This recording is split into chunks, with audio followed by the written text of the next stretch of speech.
Assalamualaikum ibu-ibu. Hai Rini, hai Dian, hai Naomi, hai Hana lagi. Hai Hana. Assalamualaikum ibu-ibu, baik lagi ya. Semoga nggak bosen live sama Z. Hari ini Z akan live sama Dokter Diana, ya. Kebetulan dia itu tetangga aku, tetangga sebelah persis aku, dan dia ini adalah seorang dokter gizi, ya. Nanti kita akan ngobrol-ngobrol sama dia tentang beberapa hal, apalagi sekarang menangkut pandemi yang membahayakan gitu ya. Kira-kira gizi-gizi atau menu-menu apa sih yang harus kita konsumsi setiap hari gitu ya. Sebelumnya aku mau sapa-sapa dulu. Halo Abang Long, halo Elan, halo semuanya ya. Kalau gitu sekarang kita langsung join aja sama Dokter Diana. Oke, sebentar.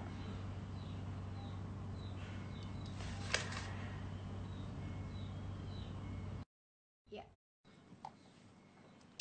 Jadi kalian bisa tanya-tanya sama Dokter Diana tentang gizi pastinya, nutrisi, atau beberapa hal yang hoax atau tidak gitu ya.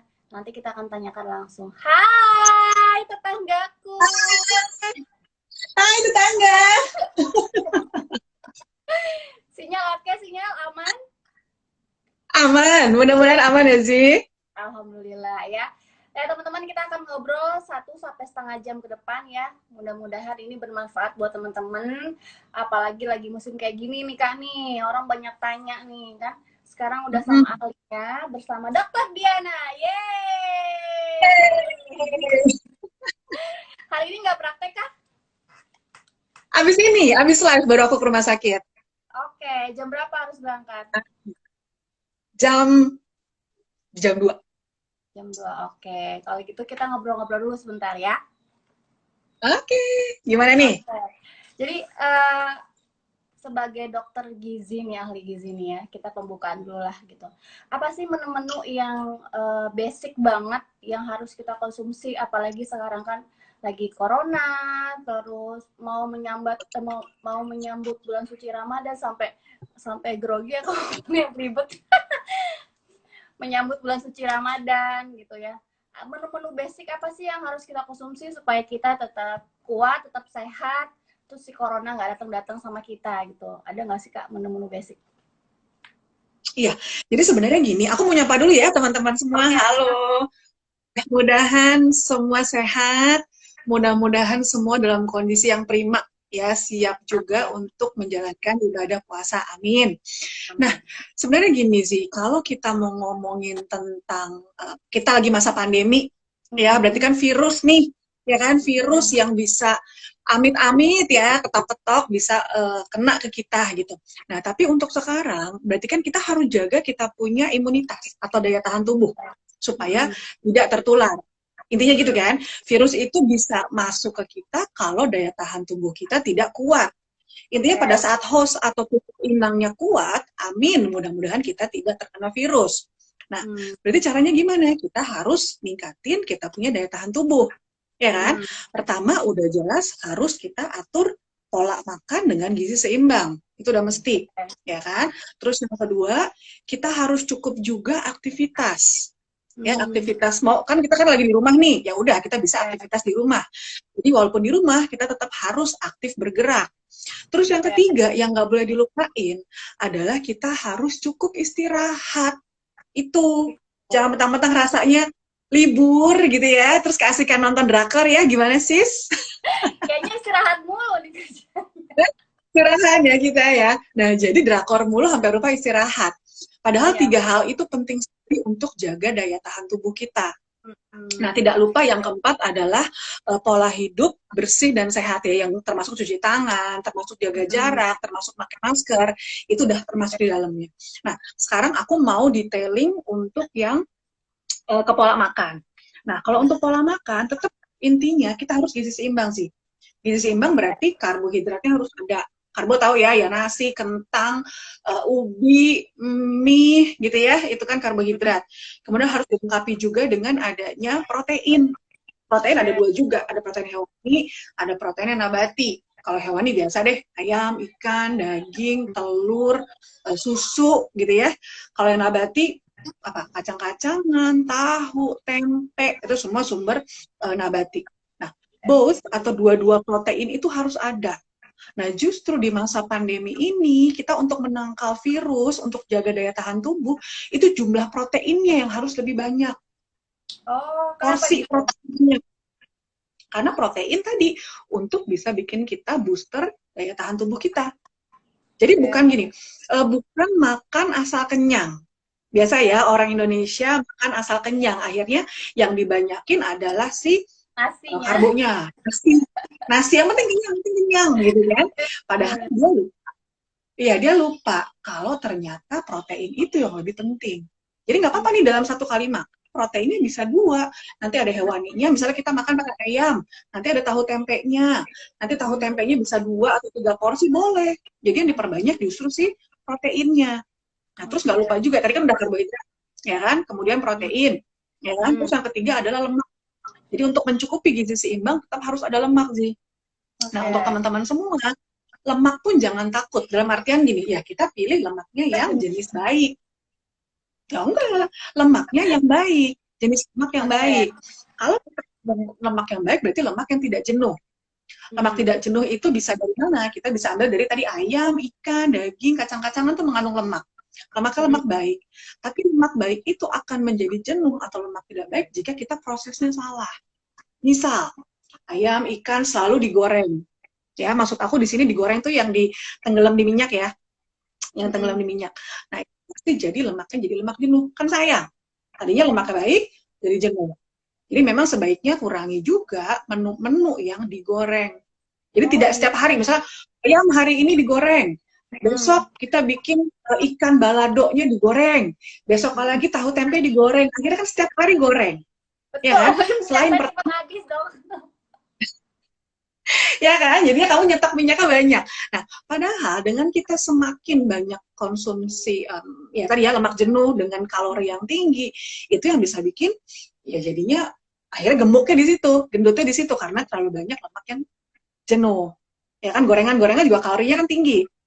Nah, jadi saran aku untuk mengolah makanan selain digoreng kan cara masak banyak. Tumis masih boleh kok, ya kan, tumis dengan minyak sedikit, kita bisa oseng-oseng bumbu-bumbu kecap, bumbu misalnya balado tapi tidak digoreng dulu, bisa, ya kan, atau misalnya kita bikin sop-sopan, ya kan, kita bikin kayak misalnya di bumbu kuning, diungkep kuning, tapi ayam atau itu nggak digoreng lagi. Jadi pada saat udah matang, bumbu kuning kan sebenarnya matang kan, kita ungkep Hmm. dengan bumbu kuning, nanti pas mau makan, cuman tinggal di pan fried aja, kayak dipanggang gitu, di pinggan yang anti lengket, kan bisa, jadi nggak goreng. Jadi memang harus agak dikurangkan, karena tadi merusak proteinnya, sayang ya. Terus yang kedua, lemaknya jadi lemak jenuh, Ya. gitu. Jadi maksudku memang kita tidak Oke. bisa mengurangi goreng, ya, tapi mungkin gini, ya Hmm. Senin ayamnya digoreng, nanti yang Selasa Hmm. ikannya kita pepes, nanti yang Rebo cuman Oke. orak-arik aja, Kemisnya bikin Hmm. sop-sop ayam, nanti Jumatnya baru goreng lagi, gitu. Oke. Jadi kan kita Jadi bisa mengurangi bikin. goreng-gorengan. Ya, bukan menghilangkan sama sekali, tapi kita bisa hilangkan, bukan hilangkan, jadi kurangi frekuensinya. Oke. Jadi lebih berkurang lah itu pada gorengan. Ya kan, tadi udah lemak udah masuk. Terus yang nggak boleh lupa Oke. lagi untuk ningkatin punya daya tahan tubuh, itu Hmm. adalah vitamin dan mineral. Nah, vitamin Hmm. mineral dari mana? Dari buah dan sayur. Nah, buah dan sayur itu memang harus dikebut sih. Jadi porsi dalam sekali makan bisa setengah piring kita tuh bisa sayuran sendiri, Hmm. untuk sayurnya Oke. sendiri. Sehingga kita bisa dapatkan buah dan sayur, kita bisa dapatkan vitamin, kalau kita vitaminnya juga cukup kan, kita punya daya tahan tubuh juga akan meningkat. Gitu. Hmm. Oke, Jadi oke, pola oke. makan tetap dengan gizi seimbang, tapi harus komposisi makanannya tepat, gitu kan? Komposisi makanannya tepat, jadwal makannya pun juga tepat. Oh, Nah, itu ini nanti yang akan mempengaruhi ya berpengaruh, jadwal makan itu ya? ya, ini akan berpengaruh juga karena kan kita mau puasa, ya kan? Kita Oke. mau berpuasa, tapi tetap juga nanti mungkin dibahas apa nextnya pada saat kita puasa pun makan tetap harus dengan gizi seimbang. Oke. Ini berarti eh, no susu dong berarti? Tidak 4 sehat 5 sempurna atau gimana? Nah, sekarang itu mindset yang udah berubah sebenarnya. Kalau dulu kan zaman aku kecil di SD, belajarnya 4 sehat 5 sempurna. Benar ya? Ya. Sama ya? Jadi Seumuran kita kayaknya. sejaman ya? Seumuran nih kayaknya nih. Nah, jadi yang dulu bikin bikin sempurna itu kan kayaknya susu. Ya kan? Ya. Dengan adanya susu, kita jadi sempurna. So, gimana untuk orang-orang yang tidak bisa konsumsi susu? Ada orang-orang yang alergi terhadap susu misalnya, Ya. jadi makanan dia nggak sempurna dong. Nah, makanya sekarang kita tidak membuat susu itu menjadi penyempurna, tapi susu itu bikin dia jadi sebagai jadi tadi si 4 sehat 5 sempurna udah berubah menjadi pedoman umum gizi seimbang atau PUGS, Ya. pedoman umum gizi seimbang. Nah, susu di mana tempatnya? Nah, susu kalau dia susunya susu sapi, dia tempatnya di sumber protein hewani, Oke. gitu. Sebagai sumber bahan makanan mengandung protein hewani. Kalau susunya susu nabati, misalnya kan ada yang nggak bisa susu sapi, dia minum susu soya, kedelai ya, atau susu almond gitu kan, almond milk. Nah itu masuknya di sumber protein yang nabati. Oke. Jadi sebagai sumber Ya, ya. salah satu alternatif kalau misalnya nggak mau ayam, nggak mau ikan, tahu tempe tadi gitu kan.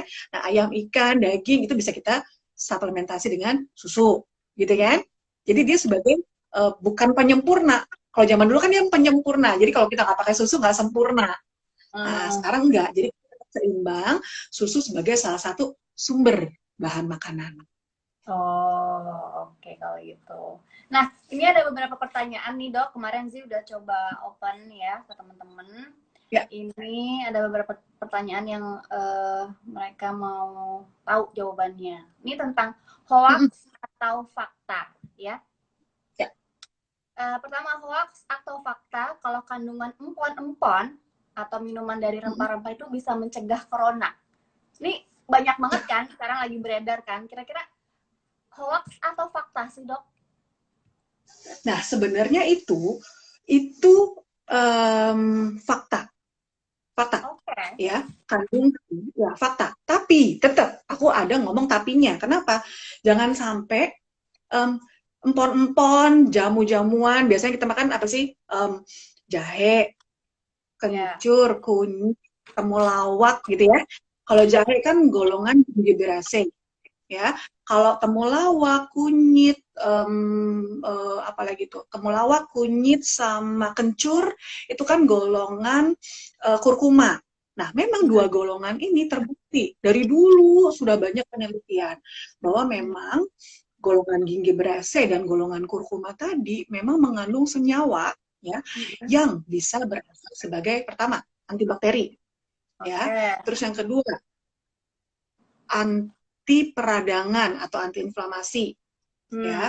Terus yang berikutnya adalah bersifat imun booster atau menjaga kita punya daya tahan. Betul, ada efeknya tersebut. Nah, tapi kan kalau tadi dikaitkan dengan pertanyaan mitos atau fakta, berarti fakta. Dia bisa menangkal risiko kita kena virus apapun itu. Salah satunya adalah corona. Nah, tapi tetap yang lebih utama adalah kita punya asupan utama tadi yang aku udah jelasin. Si makanan gizi seimbang dulu nih. Itu dulu masuk, baru si tambahan tadi. Jadi jangan sampai salah kaprah ya. Iya, jangan sampai salah kaprah karena banyak banget aku dapat pertanyaan dan banyak juga aku dapat kisah dari orang yang akhirnya dia sibuk aja bikin empon-empon, minum jamu gitu kan kayaknya. Iya. Sampai harga jahe mahal ya, Bo. Akhirnya kita membeli jahe doang sedikit buat masak, akhirnya harganya mahal karena orang pada panik buying beli si empon-empon tersebut untuk bikin. Akhirnya dia sibuk aja minum empon-empon, anaknya dijejelin, minum jamu-jamuan, sampai melupakan inti dari gizi seimbang tadi. Padahal yang lebih penting kamu makan proteinnya dulu, kamu makan vitamin mineral dulu. Nah, si jamu-jamuan ini, kalau misalnya ramuan-ramuan tradisional untuk tambahan silakan. Tapi jadi sebenarnya hanya untuk pelengkap aja sebenarnya ya, bukan ini. Betul. Betul. Itu pun sebenarnya udah bisa kita dapatkan. Kayak misalnya gini, anak-anak kan belum tentu langsung bisa minum bentuknya jamu. Ya kan, kita bikin ramuan anak-anak mungkin nggak bisa. Nah, ramuan-ramuan tradisional tadi kita bisa bikin. Tadi aku udah jelasin di depan, kita bikin ayam ungkep kuning. gitu kan? Ya. Kita bikin tahu kuning, itu kan ada kunyitnya, udah ada lengkuasnya, ya kan? Udah ada misalnya rempah-rempahnya, itu sebenarnya udah mengandung, walaupun memang sedikit, Mm-mm. ya kan? Atau misalnya jahe, jahe kita bisa bikin ayam jahe, kita bikin bumbu-bumbuan yang mengandung apa namanya, bumbu-bumbu tradisional, itu udah masuk, sebenarnya cukup. Dikombain dengan berbagai macam makanan ya. Betul, tetap harus dikombinasikan. Oke. Sekarang yang kedua ya. Hoax atau fakta corona itu sangat beresiko untuk tubuh yang imunnya sangat rendah. Sorry, gimana? Hoax atau Ada fakta? telepon masuk, mohon maaf. Oke, baiklah. Hoax atau fakta kalau corona itu sangat beresiko untuk tubuh yang imunnya sangat rendah. Corona itu bisa kena ke orang yang imunnya rendah, iya, Ya, beresiko. jelas. Karena tadi daya tahan tubuh kita nih yang utama. Ya nggak usah ngomongin corona deh, virus yang lain yang paling gampang, misalnya flu. Flu kan juga virus, ya kan? Nah, flu pun kita akan lebih mudah terkena flu jika daya tahan tubuh kita lagi rendah. Makanya memang virus corona ini dia akan lebih mudah mengenai orang-orang yang sudah ada riwayat penyakit sebelumnya. Misalnya, ya saya punya dapat pasien-pasien yang dengan diabetes atau sakit gula, ya kan? Ada yang dengan hipertensi, dengan darah tinggi ya, hipertensi ya. Kemudian sudah ada riwayat penyakit jantung sebelumnya, sudah ada riwayat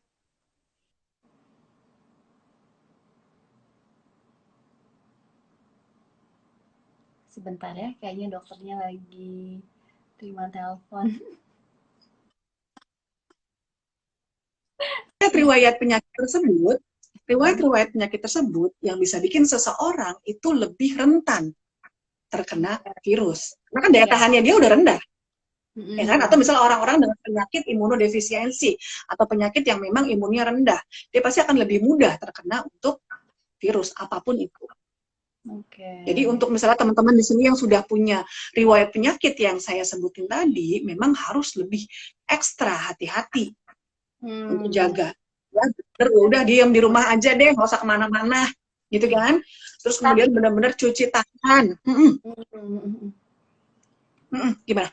Tapi ada beberapa kasus orang-orang di sana ya, dia udah di rumah, dia udah bersih, udah segala macam, imunnya udah dijaga. Tapi ketika dia tes rapid, itu hasilnya positif. Itu gimana, Dok? Ya, jadi sebenarnya rapid test itu kan dia akan menunjukkan bahwa dia memang sudah ada membentuk antigen, sehingga pada saat kita tes antigennya terdeteksi, gitu kan? Nah, tapi tadi bisa aja kita kayaknya udah bersih banget gitu ya, kita kayak udah bersih banget segala macam, tapi pasti kan kita ada kontak dengan orang, ya kan? Kita biasanya kan tetap ada berkontak dengan orang, ya misalnya orang ya apa sih, ya keluarga dekat udah jelas, ya kan, orang yang bolak-balik di rumah, atau misalnya ada mbak yang bekerja di rumah, atau misalnya kita nggak sadar, oh kita terima paket nih, atau kita pesan online makanan, itu kan kita tetap ada kontak dengan orang.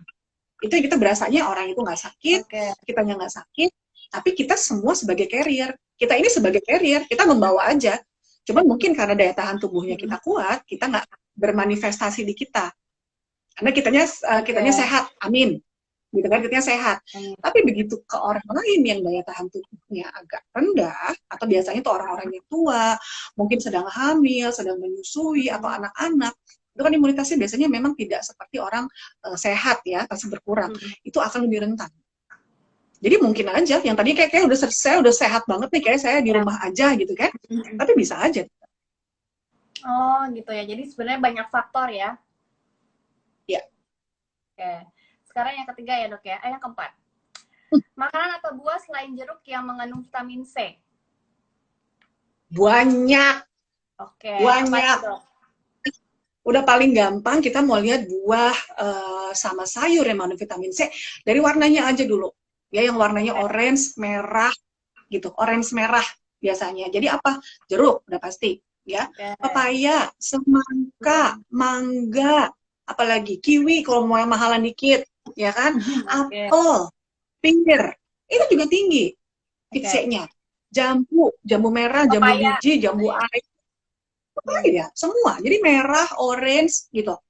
Kalau misalnya yang buah sayur, paprika itu kan merah, ya kan? Terus cabe, terus juga fit Ya. C-nya tinggi. Terus kemudian ini apa namanya labu, labu kuning, labu parang, Oke. itu juga fit C-nya tinggi. Jadi nggak semua jeruk aja, banyak banget vitamin C-nya. Banyak Yang banget lain ya, juga. Dok, ya. Iya. Oke. Dan biasanya berapa sih jumlah takaran vitamin yang kita butuhkan dalam tubuh kita setiap harinya? Ya, Biasanya jadi kan masing-masing apalagi corona nih pun orang pada banyak-banyak minum vitamin C nih. Kadang juga dia nggak cocok sama tubuhnya sendiri kan gara-gara dia hoax itu. Nah, gimana kita bisa ya tahu berapa sampai persen yang ya, kita butuhkan? sampai sekarang nyari vitamin C susah, habis Ya, di mana-mana habis, ya kan? Nah, jadi sebenarnya gini, kebutuhan vitamin itu akan beda-beda, A, B, C semua beda-beda. Tapi memang yang ditekankan pada saat sekarang kita lagi mau jaga daya tahan, biasanya Fit C, gitu kan? Nah, Fit C itu sebenarnya kebutuhan dasar kita, kebutuhan harian untuk pemeliharaan itu cuma 90 miligram, 90 miligram only. Ya, 90 miligram. miligram only untuk kebutuhan per hari. Nah, itu bisa dicapai dengan apa? Kita makan misalnya tadi ada jeruk satu, nanti ada apel, nanti ada pepaya sama semangka satu porsi, 4 porsi buah tadi, itu sudah mencukupi 90 miligram vitamin C. Sebenarnya cukup, cukup. Nah, tapi kalau kayak misalnya kayak saya misalnya yang sering masih bolak-balik ke rumah sakit misalnya, berarti kan saya amit-amit masih rentan terhadap penularan. Saya bisa naikin, saya bisa sampai 500 miligram Fit C. Nah, kalau dari buah sayur sampai 500 miligram kan banyak, pasti nggak tercapai dari buah dan sayur tadi. Nah, saya bisa ambil minum suplementasi yang 500 miligram, gitu. Nah, terus ngaruhnya apa kalau jadi kita sebenarnya kebanyakan vitamin? kebuang, percuma. Oke. Jadi kita udah minum nih, kita minum yang 500 setiap hari, minum yang 500 setiap hari karena ketakutan gitu kan. Akhirnya waste juga. Pertama kebuang percuma, dia akan larut pipis ya, jatuhnya keluar di pipis. Akhirnya yang kedua, kan akhirnya kita punya kalau apa ginjal itu kan juga bisa bekerjanya lebih keras karena kita terlalu banyak masukin vitamin yang terlalu banyak jumlahnya. Karena fungsi dari ginjal itu kan dia membuang atau mengeluarkan sisa metabolit yang nggak dipakai dibuang, yang nggak dipakai dibuang. Akhirnya yang kepakai cuma 90 miligram, sisanya kebuang. Gitu kan sayang. Sayang ya, oke. Nah, biasanya pun kalau misalnya kita konsumsi dosis tinggi, itu tidak setiap hari. Jadi misalnya selang sehari, 2 hari sekali aja konsumsinya. Oke, disesuaikan aja ya. Kira-kira kalau nggak mencukupi, kita boleh minum gitu ya. Boleh tambah, iya. Nah itu pun misalnya kita bisa tambahkan kalau kita lagi ngerasa, oke sebelah-sebelah saya, kiri kanan saya ini pada bersin-bersin. Gitu kan? Lebih rentan terkena, boleh minum yang sampai 500 miligram. Tapi kalau enggak, yang 90 miligram cukup. Cukup ya sehari ya buat kita ya. Apalagi kalau yang nggak kemana-mana ya kan. Oke, Dok, kita lihat dulu ya. Nih banyak yang mau tanya nih tadi aku lihat. Virus apa yang susah dilupain ya? Virus apa, Dok? Terus kenangan mantan. Virus kenangan mantan. Oke, ini ada Dedi, Rusli, Debi, Alo, ada Nanda, ada Dok. Makanan sayur buah yang pas sehat apa, Dok? Tadi udah kita bahas ya. Udah. Oke. Jadi sebenarnya sih nggak ada makanan super ya. Jadi nggak ada satu makanan yang lebih bagus dari makanan yang lain. Karena sekarang kan ada yang gini, oh ini superfood, this is superfood. Banyak deh sekarang makin kesini orang makin hits makan inilah makan ini yang katanya superfood. Tapi kalau dia tidak lengkapi dengan makanan yang lain yang tidak seimbang tadi ya percuma. Jadi no food is superfood, every food is super kalau menurut saya. Asal kita kombinasiinnya benar, ya kan? Baik, oke. Nah, ada pertanyaan nih, kalau telur kuning lemak jahat nggak sih? Kak, sebenarnya katanya telur kuning bikin gendut, tapi di Google lemak baik, gimana tuh? Nah, sebenarnya yang bikin gendut tadi bukan satu bahan makanan. Jadi bukan gini, oke, ini bikin gendut, si A bikin gendut, si B bikin gendut, si C bikin gendut. Tidak. Ya, yang bikin gendut atau bikin gemuk itu adalah jumlah kalori yang berlebihan. Jumlah kalori yang berlebihan dari kebutuhan. Oke. Nah, biasanya, jadi kalau misalnya gini, kita makan telur gendut nggak? Enggak, selama jumlah telurnya, selama porsi telurnya masih sesuai dengan takaran sehari. Kayaknya Iya. gini deh, kayak misalnya saya sehari kebutuhannya hanya 1.500 kalori. 1.500 kalori per hari, ya kan? Kalau saya makan dalam jumlah 1.500, ya berat saya akan segini aja. Kalau saya Oke. makan lebih dari 1.500, misalnya saya kuotanya segini, saya makan segini sampai 2.000 kalori. Ya akhirnya itu yang bikin kita naik badan karena asupan kalori lebih dari kebutuhan. Ditumpuk, tumpuk, tumpuk, tumpuk terus itu bikin gendut. Sebenarnya gitu. Jadi Oke, oke. bukan satu bahan makanan bikin gendut, tapi biasanya kenapa dibilang gini? Oh, donat nih bikin gemuk, misalnya, Iya. gitu kan? Heeh. Atau misalnya kue-kue misalnya bikin gemuk. Kenapa? Ya karena kandungan kalorinya memang tinggi. Oke. Karena kandungan kalorinya tinggi. Let's say gini deh, saya makan satu donat, ya satu donat kan pasti digoreng tepung, terus pakai filling, pakai Iya. topping, ya kan? Semuanya. Jadi satu donat itu yang paling polos aja kira-kira 250 kalori, Hmm. ya kan? Makan donat nggak mungkin cuma satu, Betul. ya kan? Oke, makan yang ini, gitu kan? Akhirnya sekali makan nyemil, yang judulnya kayak cuma nyemil cantik, bisa Oke. 500-600 kalori sendiri, Mm-mm. ya kan? Padahal kebutuhan kita tadi berapa? 1.500, let's say. Oke. 1.500. Dari donatnya sendiri udah 600. Belum kita Hmm. makan-makan yang lain. Yang Akhirnya kan lain. kalori total lebih. Itu yang bikin gemuk sebenarnya. Nah, balik lagi ke Oh. pertanyaan tadi. Kuning telur bikin gemuk nggak? Enggak. Selama kamu makannya benar-benar sesuai dengan jumlah. Gitu. Tuh, Hana. Kalau kamu makannya seperapat kuning telur, ya iyalah kamu pasti gendut. Oke, Makannya beda setengah kilo ya aliannya. iya. Dok, kalau kita minum susu sama makan udang, ikan itu boleh nggak sih? Maksudnya gimana? Maksudnya habis minum susu, terus makan udang gitu kali ya? Boleh, boleh kenapa? Nggak apa-apa. Nggak apa-apa ya? Kalau makan. Boleh. Mungkin mungkin takut menyebabkan apa? Mungkin gatal-gatal atau apa gitu nggak dok? Iya, kalau yang memang ada alergi terhadap seafood, ya pasti biasanya keluar kan histaminnya kan. Ya jangan kalau memang alergi. Tapi maksudnya kombinasi, kayaknya dia nanya kombinasi deh. Susu Oke, sama seafood boleh nggak ada masalah. nggak ada masalah ya dok ya? Nggak ada masalah. Mahal Siap, aja. masalah aja. Oke, ini ada hoax atau fakta lagi nih dok nih. Penting nggak sih menghitung kalori makanan yang dikonsumsi untuk kesehatan? Ya kan kalau kita kan nggak tahu ya berapa jumlah si daging, berapa jumlah si makanan yang Oh, kita makan gitu. Kira-kira betul. takaran Iya. yang Sebenarnya basic yang bisa kita lihat tuh gimana dok? Nah, sebenarnya kalau nih ya, kalau kita nggak ada problem berat badan, maksudnya gini, kita akan lebih detail untuk ngitungin kalori kalau memang sudah ada masalah berat badan, terutama overweight atau bahkan obesitas.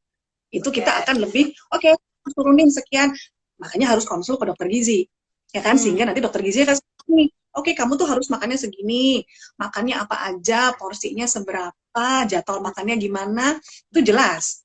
Apalagi Oke. tadi yang sudah punya penyakit, ya kan? Hmm. Ada punya penyakit gula, punya penyakit Hmm. darah tinggi, itu makanya jelas harus diatur. Baik Oke. kalorinya, baik jenis makanannya, baik cara pengolahan makannya. Hmm. Tapi kalau misalnya kita kayaknya aman-aman aja deh, ya makan porsi secukupnya. Nah, tapi dari Kemenkes sendiri, kita punya panduan, namanya isi piringku. Nanti teman-teman boleh browsing, namanya isi piringku. Intinya, piring kita seperti ini. Ini sebenarnya mengatur untuk porsi makan. Dia mengatur porsi makan. Jadi porsi makan piring kita begini, ya kita bagi dua, Oke. terus bagi lagi sepertiga. Jadi kayak sepertiga, Hmm. kayak sepertiga gitu ya. Nah, sepertiganya itu sebenarnya adalah si karbohidrat. Jadi nasinya Oke. itu cukup sepertiga piring kita. Oh, Terus cukup ya. sepertiganya lagi, yes, cukup sepertiga. Nah, sepertiganya lagi adalah si sayuran hijau. Jadi Oke. greens lebih banyak. Nah, sepertiganya lagi baru protein sama lemak tadi. Ada Hmm. ayamnya, ada tahu tempenya, gitu kan? Sudah ditumis-tumis dengan minyak, boleh. Hmm. Jadi porsi makan sebenarnya gitu. Cukup Kalau ya. kita yang terjadi di sini, biasanya, ini piring nih, ya. terus nasi. Nasinya buat dasarnya. Ya kan kayak di warteg ya kan, nasinya buat dasarnya. Terus kemudian atasnya baru deh tuh ya telur ya, terus kemudian telur ceplok, terus kemudian ada kering tempe ya kan, terus ada kerupuk sambal kelar. Iya, betul, Ya kan? betul. Akhirnya kenyang, kenyang. Tapi apakah itu memenuhi tadi kaidah pedoman umum seimbang? Enggak seimbang. Kenapa? Akhirnya kebanyakan karbo. Ya kan? Apakah memenuhi pola komposisi makanan isi piringku? Tidak. Karena udah melewati di porsi tadi. Itu sebenarnya kayak gitu, yang paling gampang. Iya. Jadi buat yang mau diet kali ya, itu harus pas porsinya ya. Jangan kelebihan juga, jangan kekurangan juga pastinya. Ya, Dan jangan banyak ya. karbohidrat. Enggak, ya, kadang gini. Sedikit tapi 2 jam. Ya, enggak kadang gini, kita makan udah nasi, udah pakai nasi ya, orang Indonesia pasti makan nasi. Tapi lauknya nanti mie goreng. Ya kan? Nanti tambah lagi perkedel jagung. Ya kan? Sambal goreng kentang. Itu 4 loh karbo. Akhirnya kita makan tuh semuanya karbo kan? Itu yang bikin gak seimbang sebenarnya kayak gitu. Oh, itu yang bikin berat badan kita selalu naik ya? Yes. Oke, ini hoax atau fakta sih infus water itu bagus untuk memenuhi nutrisi tubuh? Infused water silakan diminum. Ya, infused water silakan minum. Tapi tidak memenuhi, karena gini, sebaiknya ya buahnya aja yang dimakan. Kalau kita mau dapatkan vitamin mineralnya, ya buahnya itu yang dimakan. Kalau infused water kan kita hanya dapat vitamin yang larut di air aja, vitamin B atau vitamin C. Ya kan? Tapi itu cara untuk orang-orang yang tidak biasa minum air putih. Kan ada nih orang yang nggak bisa minum air putih. Harus teh manis. Kira kan asupan kalorinya juga berlebihan karena gulanya terlalu banyak. Ya kan? Kalau memang tidak bisa minum air putih, silakan Anda bisa combine bikin infused water, mungkin lebih segar, jadi lebih nggak enak minumnya, boleh. Tapi kalau tadi untuk memenuhi kebutuhan tubuh, ya nggak cukup. Harus buah sayurnya aja yang dimakan. Oke. Tapi benar nggak itu bikin perut jadi kempes? Kempes, iya. Kenapa? Kembung. Ya kan? Keburu kenyang makan, iya kan? Keburu kenyang minum nih, udah kenyang minum, akhirnya asupan makannya kurang, ya bisa. Tapi kalau habis minum infused water, gitu kan, terus kita makannya juga lebih banyak, ya akhirnya kan total kalori juga lebih kan, jadi nggak ngaruh. Oh, oke. Ini ada yang tanya nih dok mau tanya apa benar kalau habis makan udang minum air jeruk akan menimbulkan reaksi? Pernah baca artikel seorang ibu pecah pembuluh darahnya setelah makan udang kemudian minum air mengandung vitamin C. Nah, itu benar apa enggak tuh dok? Hoax itu. Jadi sebenarnya aman ya kalau habis, kayak misalnya habis makan durian terus kita minum soda kayak Fanta gitu terus menimbulkan reaksi, itu benar nggak dok? Itu kalau itu memang terus terang saya sendiri nggak nyaman, karena kenapa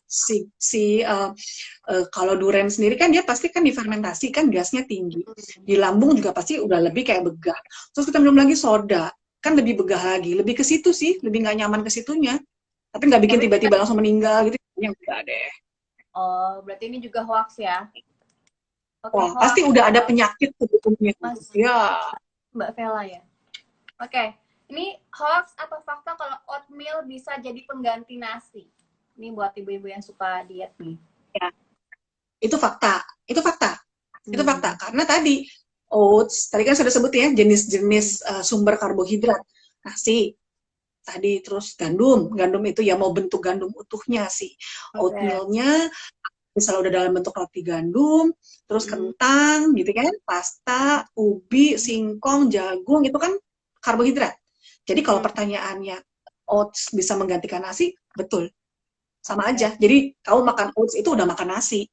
Oke. Ya makan oats aja terus biar kalian kurus ibu-ibu. Oke. Hoax atau fakta kalau lemak jenuh itu tidak baik untuk jantung? Betul. Itu fakta. Itu fakta, karena memang lemak tadi, kan tadi saya bilang, kita kan sebenarnya kita butuh lemak, ya kan? Nah, lemak ada berbagai macam, lemak tidak jenuh dan lemak jenuh. Lemak tidak jenuh pun ada dua, yang rantainya ganda sama yang rantainya tunggal. Nah, Oke. dua-dua ini sebenarnya kita butuh. Lemak jenuh pun kita masih butuh, tapi hanya 5% dari total kebutuhan per hari. Dan itu sudah ada di ayam, di ikan, di daging. Jadi kita makan ayam, walaupun kita nggak goreng, dengan kita goreng tadi kan lemaknya jadi makin jenuh. Ayam aja kita kukus misalnya. Di dalam ayam kukus belum dikasih apa-apa, itu udah ada lemak jenuhnya. Dan cukup. Jadi tidak ditambahkan lemak jenuh yang lain. Ya, yang gorengan, yang santan, yang tadi yang jeroan, itu kan lemak jenuhnya makin tinggi.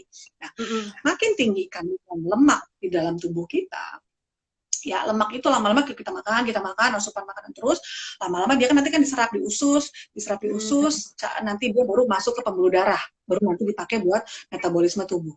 Nah, di pembuluh darah itu kalau lemak ketumpuk terus, lama-lama kayak namanya plak aterosklerosis.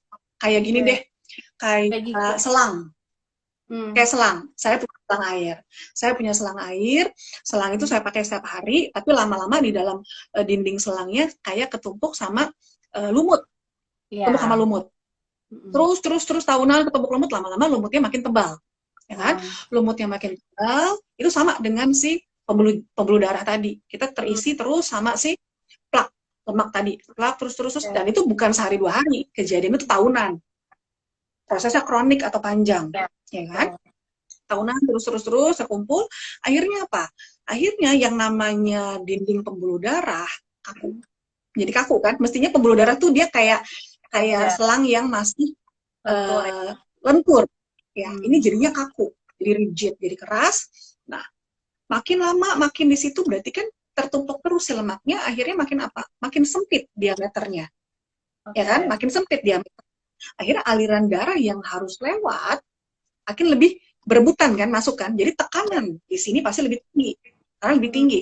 Nah, kebayang nggak sih, pembuluh darah itu tipis banget. Kalau yang di otak, di mata, di jantung, itu bisa nih rambut saya ini dibagi-bagi lagi, tipis banget. Jadi makin tinggi tekanan di situ, makin gampang dia untuk pecah,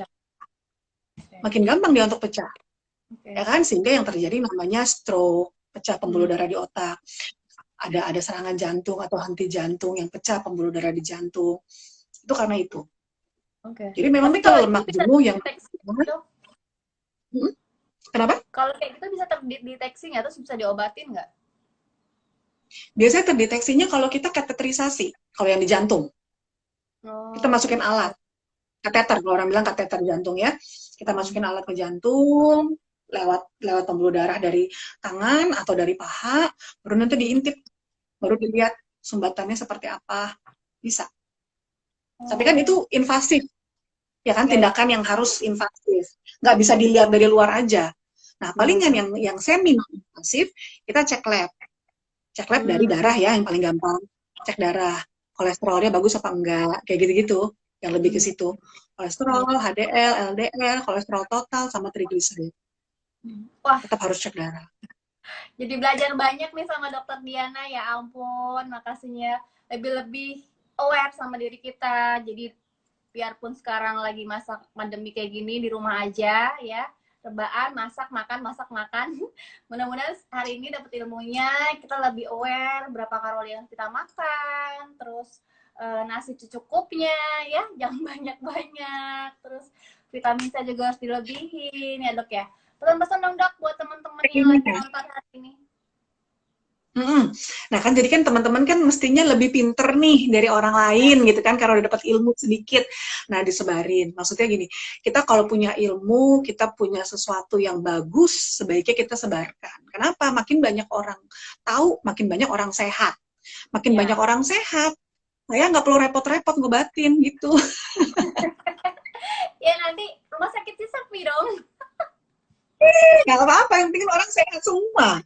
Karena sekarang sebaiknya kalau tidak terpaksa, kondisi sekarang, kalau tidak terpaksa, nggak ada yang emergensi, nggak usah ke rumah sakit. Kenapa tuh dok? Katanya penyebarannya lebih banyak di rumah sakit ya? Ya jelas, ya maksudnya gini, dengan kita ke rumah sakit, namanya juga rumah sakit ya, bukan rumah sehat. Isinya orang-orang sakit. Jadi kalau kita masih sehat, kita nggak usah ke rumah sakit. Jadi jangan dulu nih misalnya, oh teman saya lagi lahiran, saya mau jenguk. No. Ya, misalnya ada yang lagi dirawat inap, lagi oknum, kita mau menjenguk, no. Kalau nggak penting-penting banget, kitanya tidak sakit, nggak usah ke rumah sakit dulu. Kita nggak usah ke rumah Oke, sakit dulu. Jadi kalau misalnya, oke, kalau satu lagi misalnya nih dok. kayak tanda-tanda bahaya, misalkan ibu-ibu nih, anaknya yang Hmm. misalnya yang demam gitu kan, kasih obat demam dulu deh.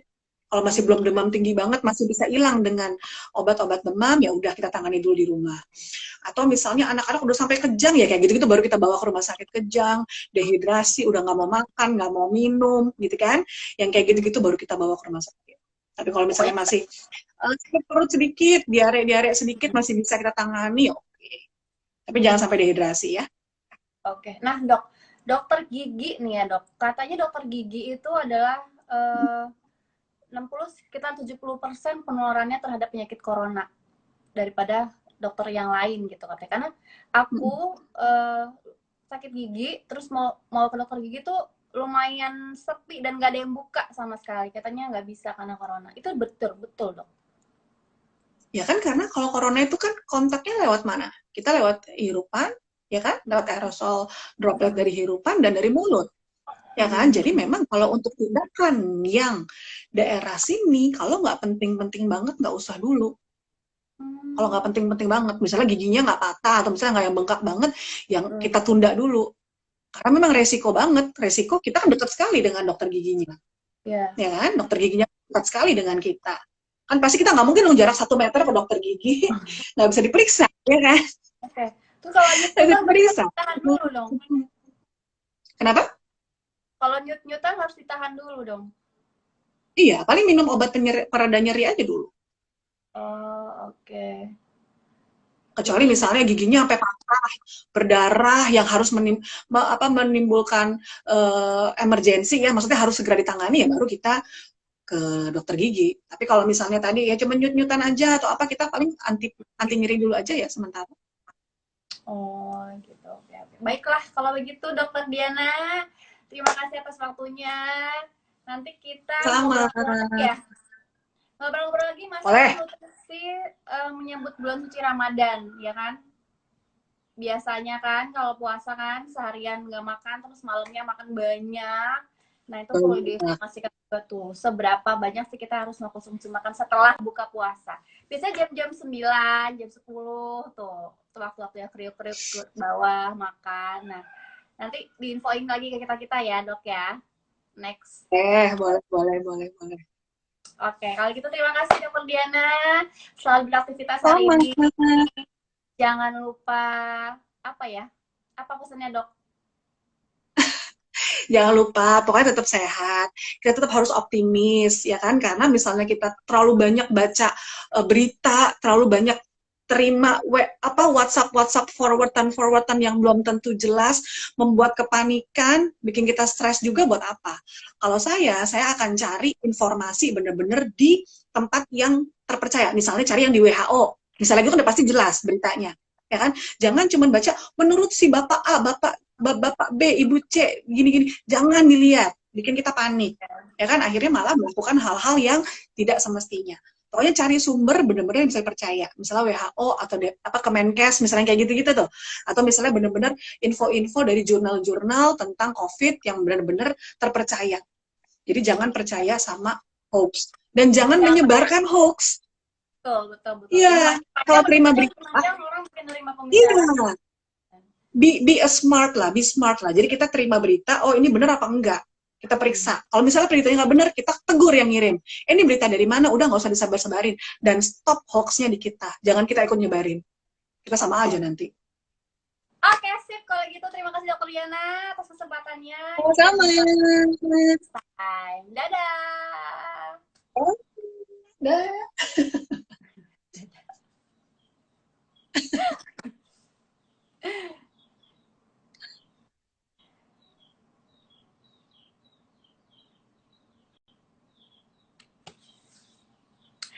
Ya, ibu-ibu itu tadi ngobrol-ngobrol Zi sama Dokter Diana. Mudah-mudahan bermanfaat. Nanti Zi coba akan recap hasil ngobrol kita hari ini atau nanti Zi share aja videonya biar kalian bisa langsung simak. Mudah-mudahan hari ini bermanfaat dan nanti Zi akan ngobrol-ngobrol lagi sama Dokter Diana tentang isu-isu terkini lagi. Kalau gitu, Zi pamit undur diri. Wassalamualaikum. Dadah.